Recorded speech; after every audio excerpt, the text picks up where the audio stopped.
morning, YouTube. Chaplain Ace here. Just wanted to stop by and talk about something that I feel needs to be talked about. Everybody keeps sidestepping it. People get it taken out of context. People think that, you know, just because I'm a Christian, I hate homosexuality and I'm this big bigoted guy that, you know, homosexuals need to burn in hell. I'm going to stick with basically my doctrine and my philosophy is that you love the sinner and not the sin. It doesn't mean just because I don't approve of the way you're living, it doesn't mean that I don't love you. And going back to just because I don't agree with somebody that goes out drinking every night doesn't mean that I don't love that person. And that's basically where we have to draw the line. You know, people sin, and sin is always going to be there. I sin, you know, and it's an everyday sin that people live with. So it's kind of a part of where do you draw the line? Where do you see, you know, the fact that, you know, Josh Fierstein likes to always sit and scream and yell and say that our rights are being trampled and we're basically going to be overrun and taken out as Christians, which that to me, I don't see that happening within the next couple of years. A lot of Christian rights have been taken away. I know that the Amazing Atheist had talked about, I want to say, the people that didn't want to do the gay wedding in Idaho. That actually is a private business.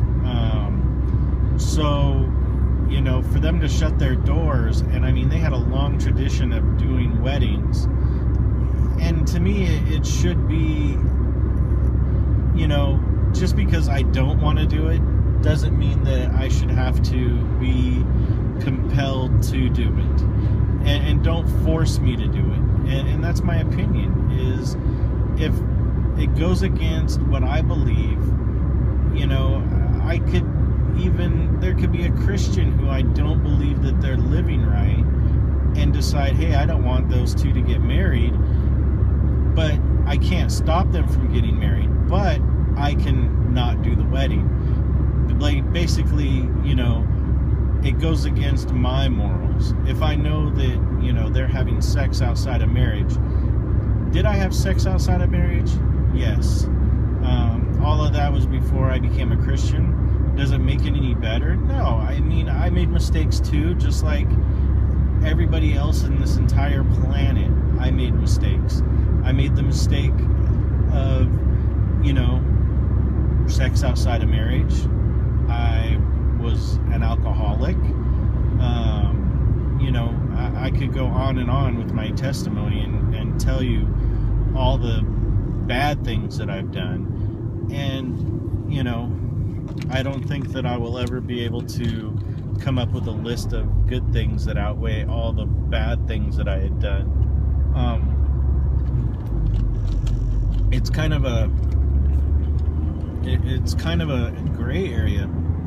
And when a community forces a pastor to perform a wedding, you know, that to me is overstepping the boundaries. That's overstepping what should take place. That's overstepping, you know.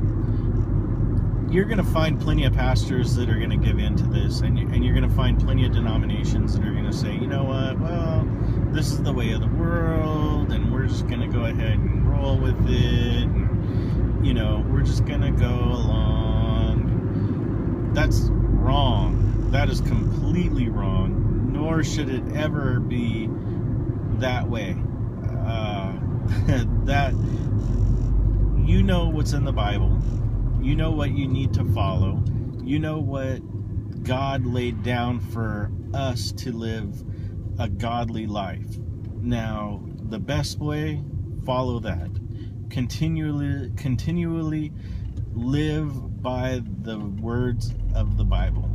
And it's hard. Definitely it's hard. But you gotta stand for something, and you can't always take the popular road. You're never gonna win. You're gonna try to make everybody happy, and at the same time you're gonna fail miserably. So with that, I just want to say, Chaplain Ace out. Love you.